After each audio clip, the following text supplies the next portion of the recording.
Hello everyone, welcome back to the YouTube channel entrance वाला और @doctor Alam. I am Mohammad Uvais Alam, third year MBBS student at government medical college Fatehpur.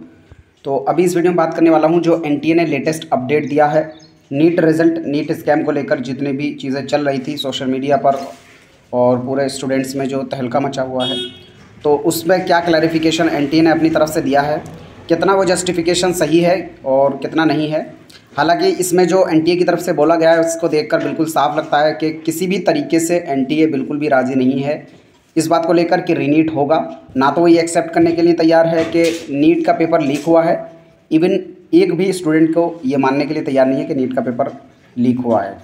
हालांकि उस पर FIR Bihar के अंदर भी पटना हाई कोर्ट में दर्ज हुई, उसके बावजूद भी अभी वो किसी भी तरीके से मानने के तैयार नहीं है। उस पर क्या जवाब दिया इन्होंने, जितने भी क्वेश्चंस थे, अलग अलग एलिगेशंस लगे थे, उन सब पे क्या क्या जवाब दिया पूरा इस वीडियो में बताऊंगा। अभी यहाँ पर इन्होंने ऊपर जो है बिल्कुल जनरल चीज़ों को देखा है, तो यहाँ पर इन सब में टाइम ना ख़राब करके नीचे से जो मेन क्वेश्चंस हैं जहाँ पर बात की गई है, यहाँ पर इन्होंने जनरली सिर्फ यही बताया कि NTA का रोल क्या होता है और कितने सेंटर से कितने स्टूडेंट ने पार्टिसिपेट किया, कितने बच्चे बढ़े थे पार्टिसिपेशन में, ये यहाँ पर इन्होंने बोला है।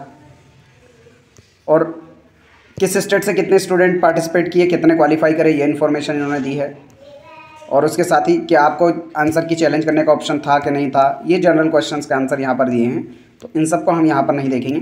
यहाँ पर जो मेन क्वेश्चन है ये यहाँ पर शुरू होता है 16 नंबर से। What was the role of grievances redressal committee in giving the compensatory marks for time loss and why it was done.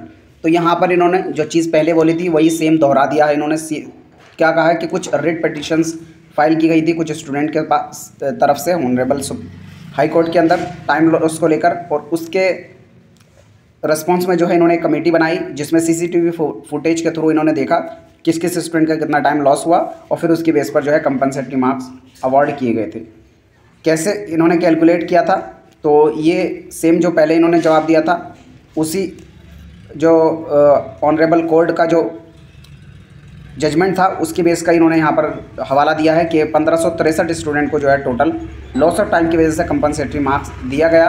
और फिर उन्होंने इस बात का भी यहाँ पर जिक्र किया है कि 718 और 719 मार्क्स जो स्टूडेंट के आए वो कंपनसेटरी मार्क्स यानी ग्रेस मार्क्स की वजह से ही आए हैं। वही सेम चीज़ जो पहले बोला था। फिर उसके बाद were there any candidate besides 1563। तो यहाँ पर जो अगला क्वेश्चन ये था कि या तो बहुत ज़्यादा स्टूडेंट को जहाँ पर कंपनसेटरी मार्क्स दिए हैं, तो ये बिल्कुल नाकार रहे हैं, यहाँ पर पूरी तरीके से इसको खारिज कर रहे हैं कि 1563 के अलावा किसी भी स्टूडेंट को जो यहाँ पर कंपनसेटरी मार्क्स नहीं दिए गए हैं। जो परफेक्ट 44 स्कोर हुआ है, तो ये बोल रहे हैं कि जो कंपनसेटरी मार्क्स दिए थे 1563, उनके अलावा किसी भी और स्टूडेंट को यहाँ पर नहीं दिया गया है। जो 44 परफेक्ट स्टूडेंट ने स्कोर किया है वो इस वजह से क्या है, क्योंकि एक क्वेश्चन के 2 ऑप्शंस करेक्ट दे दिए गए थे, क्योंकि उसमें ओल्ड और न्यू NCERT में जो थोड़े अलग अलग आंसर मिल रहे थे उसकी वजह से यहाँ पर दोनों को करेक्ट मान के दोनों स्टूडेंट को आंसर दे दिया गया है। फिर उसके बाद यहाँ पर है are CCTV camera installed in every examination room and what is their purpose.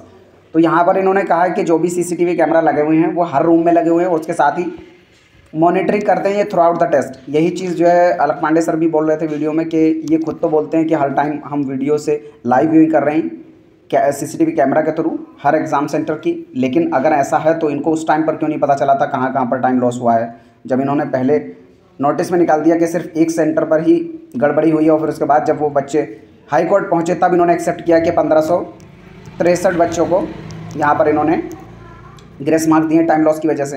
तो यही सेम क्वेश्चन जो अलक पांडे सर ने उठाया था वो सेम यहाँ पर अब भी उठता है, उसका कोई जवाब इन्होंने नहीं दिया है कि अगर आप लाइव व्यूइंग कर रहे थे तब आपको पहले क्यों नहीं पता चला, आपने क्यों गलत इन्फॉर्मेशन पहले दी और फिर बाद में जब कोर्ट ने कहा तब एक्सेप्ट किया। तो आप किसी भी तरीके से स्टूडेंट की बात को मानने के लिए तैयार ही नहीं है, अनलेस कि वो स्टूडेंट कोर्ट के थ्रू आपके पास पहुँचता है तब आप एकदम से मान लेते हैं। खैर अगला है what major work taken by the NTA to prevent malpractices. तो ये कह रहे हैं कि हमने तो CCTV कैमरा वगैरह लगा दिए हैं और इलेक्ट्रॉनिक डिवाइस वगैरह के लिए जैमर लगा रखे हैं, चेक करने के लिए कोई भी फ्रॉड स्टूडेंट वहाँ पर ना पहुँचे। What action taking against unfair means practice. तो यहाँ पर कह रहे हैं कि टोटल 63 स्टूडेंट को अनफेयर मीन प्रैक्टिस के अंदर जब्त किया गया है 2024 की काउंसलिंग में, जिसमें से 12 स्टूडेंट को अगले 3 साल के लिए बैन कर दिया गया है, 9 कैंडिडेट को 2 साल के लिए और 1 कैंडिडेट को 1 साल के लिए। बाकी जो बचे हुए 32 हैं उन पर अभी कमेटी जो है जांच कर रही है। अगला जो आता है वो है what are the criteria for inter se merit. तो मेरिट बनाने के लिए उन्होंने जिन क्राइटेरिया का यूज़ किया है वो सेम आपको पता है, यहाँ से आप देख सकते हैं डिटेल में। और लास्ट वाला जिनके सारे क्राइटेरिया मैच कर रहे थे, उसके बाद जो लास्ट इन्होंने यूज़ किया वो एप्लीकेशन नंबर, यानी अगर आपने पहले अप्लाई किया है नीट के अंदर तो आपकी पहले रैंक आएगी। यही हुआ है जिनके 720 आउट ऑफ 720 स्टूडेंट आए हैं।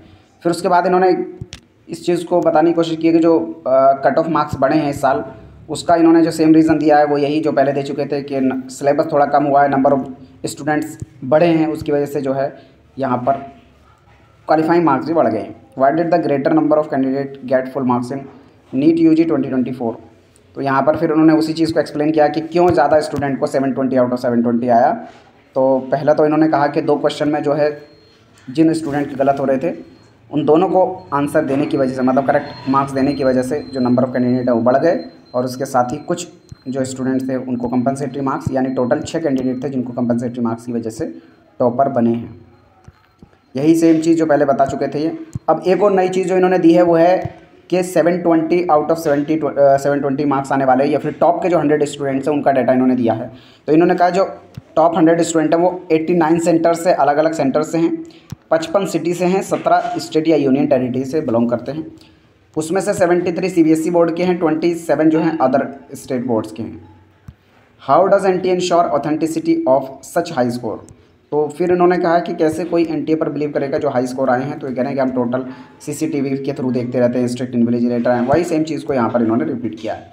Is it true that there has been a paper leak in Bihar और गोधरा। तो सेम चीज़ जो एक स्टूडेंट सवाल उठा रहे थे कि बिहार के अंदर गोधरा में पेपर लीक हुआ है, तो इसको कहीं भी नहीं मान रहे हैं बिल्कुल भी। There cases seem to be related to cheating और imprisonment and not to paper leak. तो कह रहे हैं वहाँ पर चीटिंग हुई है या फिर इम्प्रेजनेशन हुआ है, लेकिन पेपर लीक नहीं हुआ है। पेपर लीक का मतलब है पेपर एग्ज़ाम से पहले ही बाहर आ जाना, तो ये इसको बिल्कुल डिनाई कर रहे हैं। अगर ऐसा होता है कि पेपर लीक हुआ है उस केस में तो कोर्ट 100% रीनीट कराएगा, लेकिन ये किसी भी तरीके से मानने के लिए तैयार नहीं है कि पेपर लीक हुआ है।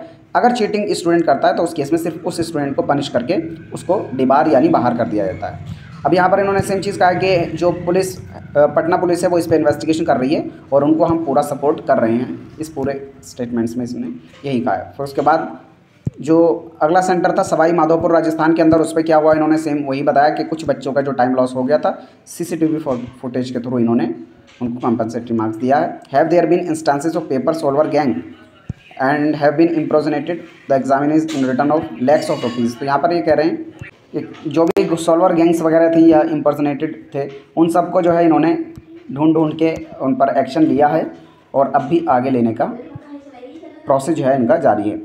फिर अगला चीज़ उन्होंने जो प्री पॉन्ड रिज़ल्ट निकाला था उस पर सेम चीज़ उन्होंने वही कह दी जो पहले बोला था कि जो रिज़ल्ट आया था लोकसभा का 4 जून को, उससे इसका कोई भी वास्ता नहीं है, क्योंकि इन्होंने प्रिपेयर रिजल्ट को जल्दी कर लिया था, उसकी वजह से इन्होंने जल्दी निकाल दिया। और इसके अलावा जो अदर रिजल्ट्स हैं उनको भी ये 1 महीने के अंदर अंदर निकाल देते हैं, इनका यही इस पर सफाई है। How does NTA address issues of candidate forging their NEET UG score card and OMR answer sheet claiming that NTA has release incorrect result. तो यहाँ पर जो बहुत सारे स्टूडेंट कह रहे हैं कि उनके इनकरेक्ट रिजल्ट को NTA ने शो किया है। तो NTA कह रहा है कि बिल्कुल 100% सही हमने इन्फॉर्मेशन दी है, आप जो ऑफिशियल वेबसाइट है उससे डाउनलोड करें, और किसी भी तरह का रिज़ल्ट किसी का भी गलत नहीं निकला है, ये बिल्कुल अपनी तरफ से साफ कह रहे हैं। What is the NTA response to viral video. अब जो एक वायरल वीडियो थी उसने बहुत पूरा मामला जो है बेकार कर दिया, पूरा स्टूडेंट का स्टंट ऐसा दिखा दिया कि स्टूडेंट जो है सिर्फ दिखावा कर रहे हैं उस एक स्टूडेंट की वजह से। हालांकि स्कैम तो हुआ है, लेकिन उस एक वीडियो की वजह से बहुत सारे लोग सोचने लगेंगे कि शायद सभी स्टूडेंट ऐसा कर रहे हैं, एक्चुअल में कुछ ऐसा हुआ नहीं है।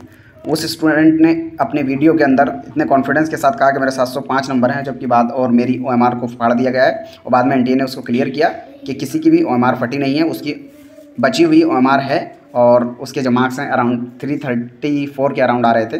बाद में पूरा सोशल मीडिया पे वायरल भी हुई।